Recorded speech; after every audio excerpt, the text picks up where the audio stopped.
ഗോവിന്ദ് പത്മസൂര്യയും ഗോപിക അനിലും വിവാഹിതരാവാൻ പോകുന്നു എന്ന കാര്യം പ്രേക്ഷകർ വളരെ സന്തോഷത്തോടെ ഏറ്റെടുത്തിരുന്ന ഒന്നാണ്. സ്വാഭാവികമായും ഇവരുടേത് പ്രണയവിവാഹമായിരിക്കുമെന്നാണ് എല്ലാവരും കരുതിയിരുന്നത്. എന്നാൽ തങ്ങളുടേത് കുടുംബക്കാർ തന്നെ ആലോചിച്ചുറപ്പിച്ച വിവാഹമായിരുന്നുവെന്ന് താരങ്ങൾ തന്നെ വെളിപ്പെടുത്തി. ജിപിയുടെ അച്ഛൻ്റെ പെങ്ങളും തൻ്റെ വല്യമ്മയും സുഹൃത്തുക്കളായിരുന്നു എന്നും അവരാണ് തങ്ങൾക്ക് വേണ്ടി ഇങ്ങനൊരു വിവാഹം ആലോചിച്ചത് എന്നും ഗോപിക വ്യക്തമാക്കി. ഗോപികയെ പോയി കാണണമെന്ന് വീട്ടുകാർ നിരന്തരം പറയാറുണ്ടായിരുന്നെങ്കിലും അതത്ര വലിയ കാര്യമാക്കി എടുത്തിരുന്നില്ല. പിന്നീട് വീട്ടുകാരുടെ കർശന നിർദ്ദേശത്തോടെയാണ് ജിപി ഗോപികയെ വിളിക്കുന്നതും ചെന്നൈയിൽ പോയി കാണുന്നതും.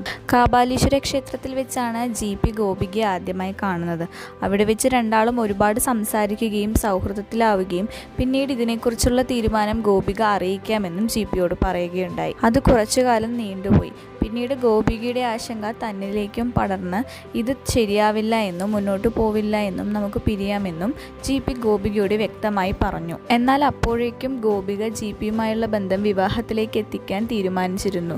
പിന്നീട് ജിപിയെ ഗോപികയാണ് കാര്യങ്ങൾ പറഞ്ഞ് മനസ്സിലാക്കിയത്. അങ്ങനെ രണ്ടാളും ഇഷ്ടപ്പെടുകയും വിവാഹത്തിലെത്താമെന്ന തീരുമാനം വീട്ടുകാരോട് പറയുന്നതും പിന്നീടാണ്. രണ്ടുപേർക്കും കൂടുതൽ അടുത്തറിയാനുള്ള സമയം മാറ്റിവെച്ചിരുന്നു എന്നും പിന്നീടാണ് വീട്ടുകാർ വിവാഹ നിശ്ചയത്തെപ്പറ്റി ആലോചിച്ചതും അത് ഉറപ്പിച്ചതും എന്നും ഗോപിക അനിലും ഗോവിന്ദ് പത്മസൂര്യയും പറഞ്ഞു. കൂടുതൽ സിനിമാ സീരിയൽ വിശേഷങ്ങൾക്കായി do subscribe Talk Flix. Thanks for watching.